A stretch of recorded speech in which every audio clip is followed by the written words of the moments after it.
విరహంతో దిగులుగా ఉన్న రాయలవారి స్థితిని తిమ్మరసు అర్థం చేసుకున్నాడు. అయినప్పటికీ ప్రభువు నోట వెంటనే ఆ విషయం విన్నాక తిమ్మరుసు వివాహం కాలేదని విచారమా అన్నాడు. వివాహానికేమి ఏ స్త్రీతో అయినా జరగవచ్చు. ఏదో సామెత చెప్పినట్లు రాజు తలుచుకుంటే కన్యలే దొరకకపోతారా?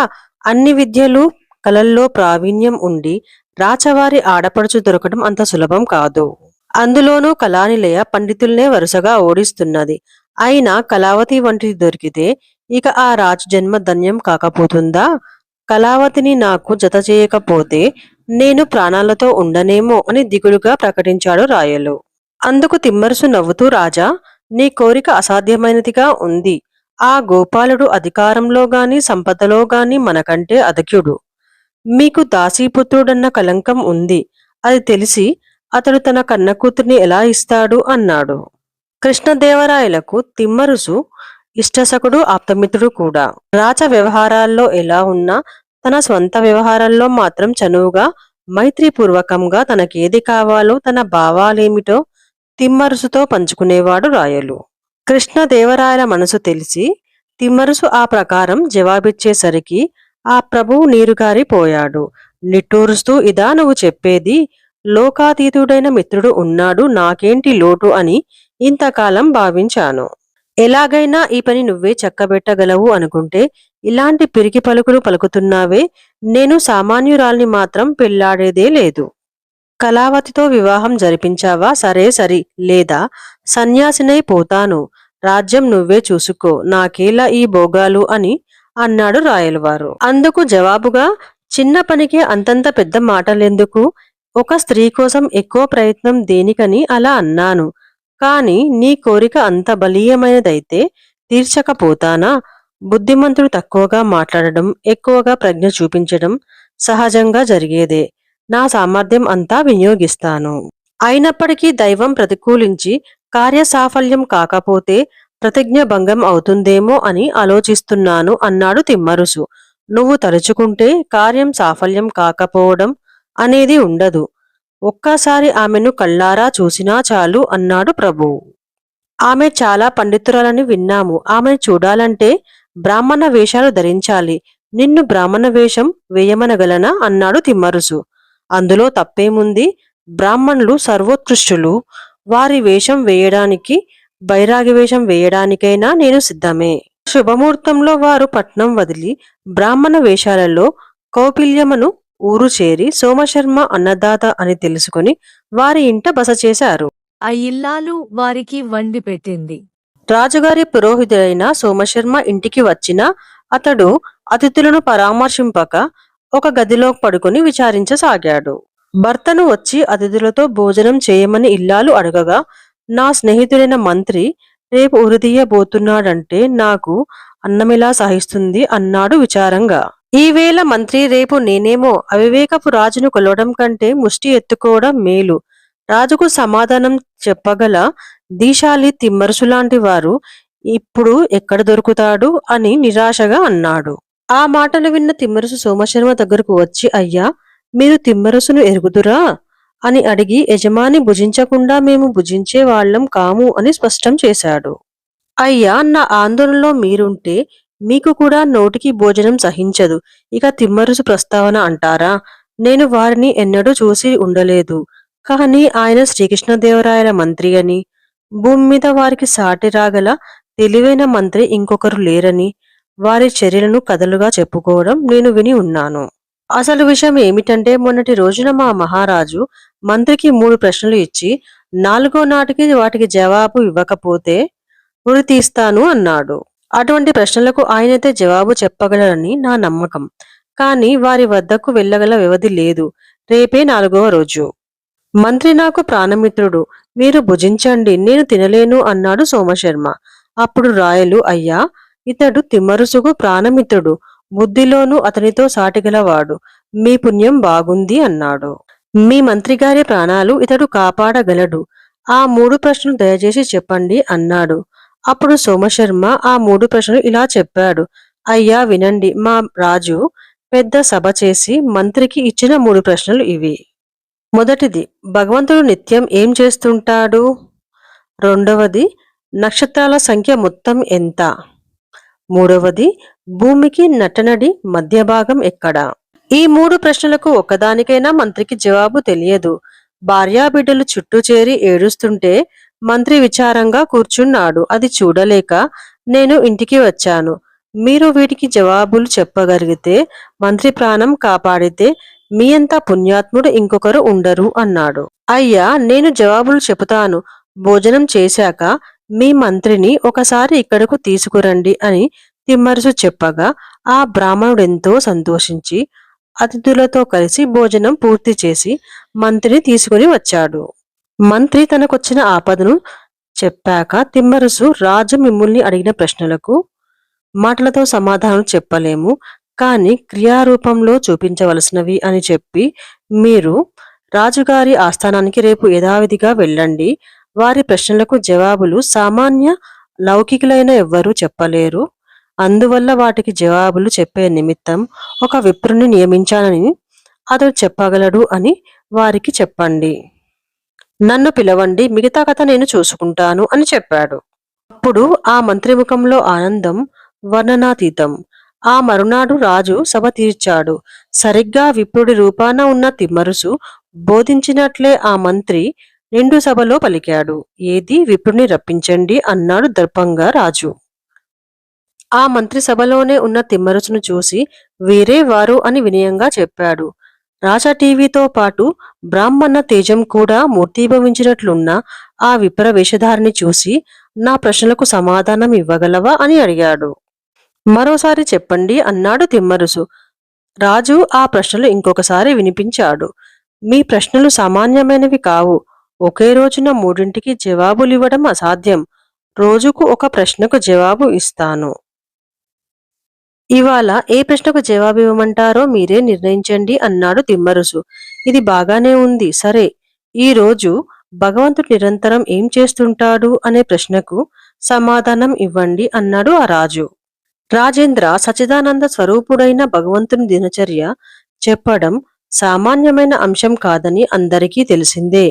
భగవంతుని అంశతో జన్మించిన మీ అలంకారాలు నాకిచ్చి, నా వస్త్రాలు మీరు ధరించి, మీ సింహాసనం మీద నన్ను కూర్చోబెట్టి నా ఎదుట నిలబడండి. అప్పుడు ఆ భగవంతుని దినచర్యను చెప్పడానికి నాకు అర్హత వస్తుంది అన్నాడు. రాజు అతడు చెప్పినట్లే చేశాడు. అప్పుడు సింహాసనం మీద కూర్చున్న తిమ్మరుసు, రాజా, ఇంతకుముందు నేను ఎలా ఉన్నాను, మీరెలా ఉన్నారు, ఇప్పుడు ఇద్దరం ఎలా ఉన్నాం? ఒక సామాన్య పేద బ్రాహ్మణుడైన నేను కిరీటం, మందీమార్బలం, అలంకారాలు, చీనాంబరాలు ఉన్న రాజుని అయ్యాను. ఒకప్పుడు రాజుగా ఉన్న మీరిప్పుడు బీద బ్రాహ్మణుడు అయ్యారు. భగవంతుడు నిరంతరం ఇలాగే ఒక్కొక్కరిని ఒక్కొక్క సమయంలో బీదవారిగాను, అట్టివారిని ధనికులుగా చేస్తుంటాడు. ఆ దైవలీలా ఫలితమే అల్పులు గొప్పవారిగాను, గొప్పవారు తక్కువవారిగా మారడం. ఇంకా వివరంగా చెప్పాలంటే సముద్రాన్ని దిబ్బగా, ఇసుక దిబ్బని సముద్రంగా, అణువుని మేరువుగా, మేరువుని అణువుగాను, గడ్డిపరకని వజ్రంగా, వజ్రాన్ని గడ్డిపరకగాను, మంచుని అగ్నిగాను, అగ్నిపర్వతాన్ని మంచుఖండంగా మార్చుతుంటాడు. ఆ భగవంతునికి అనేక కోట్ల నమస్కారాలు. ఇదే భగవంతుని దినచర్య అన్నాడు. అతడి యుక్తిపూర్వక సమాధానానికి ప్రభువు ఎంతో సంతోషించాడు. రాజు తన కిరీటము, వస్త్రాలు తీసుకున్నాక తమ మంత్రితో విప్ర వేషధారిని బషకు గౌరవంగా పంపించాడు. మరునాడు రాజు నక్షత్రాల సంఖ్య ఎంత అనే ప్రశ్నకు సమాధానాన్ని కోరగా బ్రాహ్మణ వేషంలో ఉన్న తిమ్మరుసు తన ఒడిలో ఉన్న ఇసుకను రాజు ముందర రాశిగా పోసి, రాజా, నేను ఒక్కొక్క చుక్కకు ఒక్కొక్క ఇసుక రేణువు చొప్పున వడిలో వేశాను. నక్షత్రాలు ఈ ఇసుక రేణువులన్నీ అన్నాడు. ఆ సమాధానానికి సభలోని వారు రాజు ప్రశ్నకు తగ్గట్లే జవాబిచ్చాడు. ఆ బ్రాహ్మణుడు అసాధ్యుడే అనుకున్నారు. రాజు ఏమీ అనలేక ఆ జవాబుకు అంగీకారం తెలిపాడు. మూడో నాడు మంత్రితో ఒక చోట స్తంభం పాతించమని చెప్పి తాను ఆ సభకు ఆలస్యంగా వచ్చాడు. రాజు అతన్ని రాకకు ఎదురు చూస్తూ, ఎందుకింత ఆలస్యం చేశావు? నీకు వేళ తెలియదా? భూమికి మధ్య భాగం ఏది అని అడిగాడు. భూమి అనంతమైంది కదా, దానిని చూపించడానికి మంత్రశక్తి కావాలి. దేవత ఆరాధనలో ఆలస్యం అయింది, క్షమించండి. భూమి మధ్య భాగం చూడాలంటే రాజుగారు నాతో నడిచి రావాలి. మరెవరూ రాకూడదు అన్నాడు తిమ్మరుసు. రాజు అతనితో నడవసాగాడు. ఎండలో ఇసుక తోవలో నడిపిస్తుంటే రాజుకి కింద కాళ్ళు పైన నెత్తి మాడుతూ అలసట ఆయాసము వచ్చాయి. మరికొంత దూరం నడిచాక నేనింక నడవలేను, నాకు చాలా శ్రమగా ఉంది అన్నాడు.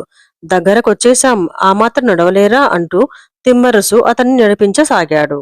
ఒకంత విశ్రాంతి తీసుకొని అన్నాడు రాజు. విశ్రమిస్తే నా మంత్రశక్తికి అంతరాయం కలిగి మనం ఇంటికి కూడా వెళ్ళలేము. భూమి నాభి ఎంత సులువుగా కనిపిస్తుందా అంటూ విప్రు నడవసాగాడు. మరికొంత దూరం నడిచాక నన్ను చంపేయదలుచుకున్నావా? భూమి నాభి చూపించనక్కర్లేదు. నాకింత దాహమిచ్చి నన్ను ఇంటికి చేర్చు, నీకు పుణ్యముంటుంది. ఇంటికి వెళ్ళాక నీకు మంచి పారితోషికం ఇప్పిస్తాను అంటూ రాజు బతిమాలసాగాడు. దగ్గరికొచ్చేశాం, కాస్త ఊర్చుకోండి అంటూ ఎప్పటికప్పుడు అదిగో ఇంకెంత అని ఊరడిస్తూ మిట్ట మధ్యాహ్నం దాటినా అలానే నడిపిస్తూ ఉన్నాడు. కాసేపు విశ్రమిద్దామన్న రాజు ప్రతిపాదన తిరస్కరిస్తూ ఏమాత్రం ఆగినా మంత్రశక్తికి అంతరాయం కలుగుతుంది అని బెదిరిస్తూ అంతటితో ఆగక, భూమినాభి అంత సులువుగా కనిపించునా ఏమి? ఇప్పుడు మంత్రశక్తి మంచి పట్టుమీద ఉంది. దానికి అంతరాయం కలిగితే దేవతకు కోపం వచ్చి మనల్ని తిరిగి ఇంటికి చేరనివ్వదు అంటూ మరింత భయపెట్టసాగాడు. నన్ను చంపేయదలుచుకున్నావా ఏమి? భూమినాభి ఏమీ అక్కర్లేదు. నీ దేవతని ప్రసన్నం చేసుకొని ఇంటికి చేరుకునే మార్గం చూడు. ఇంటికి వెళ్ళాక నీకు గొప్ప పారితోషికం ఇస్తాను అంటూ అరచేతులతో మోకాళ్ళను రుద్దుకోసాగాడు. ఏళ్ల తరబడి ఎండకన్ను ఎరగక రాజప్రాసాదాల్లో సుఖించిన ఆ రాజుకి మొట్టమొదటిసారిగా అలుపు ఆయాసం ఎలా ఉంటాయో తెలిసి వచ్చింది. అప్పుడు తిమ్మరుసు, ఇంత అశక్తుడివి, అలాంటి కోరిక కోరడమేమిటి? ఇల్లు చేరడం సులభం కాదు, 10 రోజులు పడుతుంది. రావడమైతే మంత్రశక్తి వల్ల సులభంగా వచ్చేశాము. మంత్రశక్తిని వదిలేద్దామంటే క్రూరముగాలు భక్షించేస్తాయి. ఇంకెంతో దూరం లేదు కదా, చూసేసి వద్దాం అంటూ అతడు రాజుని ఇంకా నడిపించసాగాడు. పూర్తిగా ఓపిక సన్నగిల్లిపోయాక ఇక నా వల్ల కాదు అని రాజు చతికిలబడ్డాక అప్పుడు తిమ్మరుసు అన్నాడు, రాజా, ఇతరుల ప్రాణాలు కూడా నీ ప్రాణాల్లాంటివి కాదా? అసాధ్యపు ప్రశ్నలు వేయడం, వాటికి జవాబు చెప్పలేదంటూ చంపబోవడం, ఇది నీ వంటి వాళ్లకు తగదు. రాజు, నాకు బుద్ధొచ్చింది, ఇకపై ఎవరిని ఇటువంటి ప్రశ్నలు అడగను. నీ మంత్రదేవతా సాక్షి అని ప్రమాణం చేశాడు. తిమ్మరుసు ఆ ప్రాంతంలోనే పాతించిన ఒక స్తంభం దగ్గరకు తీసుకెళ్లి ఇదే భూమధ్య భాగం చూడు అన్నాడు. ఆ క్షణంలో ఏది చూపించినా అతడికి ఏది ఎక్కడ ఉందో తెలియని స్థితి, దిక్కులు మర్చిపోయిన స్థితి, ఆకలి దప్పుల బాధ అధికంగా ఉన్న దైన్య స్థితి. విప్రోత్తమ, దాహం అన్నాడు సైగతో, ఒక్క ముక్క కూడా పలకలేక. జా, చింతించకు, నా మంత్రశక్తితో ఆహార పానీయాలు ఇక్కడే సృష్టిస్తా అంటూ రహస్యంగా వాటిని ముందే ఒక పొదలోన ఏర్పాటు చేసి ఉన్నందున అవి తెచ్చి అందించాడు. ఆహార పానీయాలను ఆత్రంగా పుచ్చుకున్నాక ప్రాణం కొంత స్థిమిత పడింది రాజుకు. బ్రాహ్మణోత్తమ, నీ దయవల్లే ఈ ప్రాణం నిలిచింది. కోరదగని కోరికలున్నట్లే అడగకూడని ప్రశ్నలు ఉంటాయని అనుభవం మీద తెలుసుకున్నాను. సాయంత్రం అవుతున్నది. నీ మంత్రశక్తితో క్రూర మృగాల బారిన పడకుండా చీకటి పడకముందే రాజధానికి చేర్చు అని ప్రార్థించాడు రాజు. అంతకుముందు రాజును నడిపించిన సుదీర్ఘమైన దారి కాకుండా అడ్డదారిన రాజధానికి తీసుకుని వెళ్ళాడు. అసాధ్యమైన ప్రశ్నలకు జవాబులు ఇచ్చినందుకే కాక ఆ ఎర్రని ఎండలో తనకు సేద తీరేలా ఆహార పానీయాలు సమకూర్చినందుకు సైతం కృతజ్ఞతతో నిండు సభలో గొప్పగా ప్రశంసించి సన్మానించాడు. మంత్రికైతే అతడు సాక్షాత్తు తన ప్రాణాలు తిరిగిచ్చిన దేవుడి వలె తోచాడు. రాజు అతన్ని పూజించి, మీకు ఇష్టమైనది ఏది కోరినా నేను తప్పక తీరుస్తాను అన్నాడు. నాకు మీ సంతోషం కంటే వేరే ఏమీ అక్కర్లేదు. మేము తీర్థయాత్రలకు పోతున్నాము, సెలవివ్వండి అని వారి నుంచి ప్రశంసలు తప్ప ఇంకేమీ ఆశించకుండా ముందుకు సాగిపోయారు తిమ్మరుసు రాయలవారు. తరువాత భాగంలో కళావతితో రాయల వివాహం.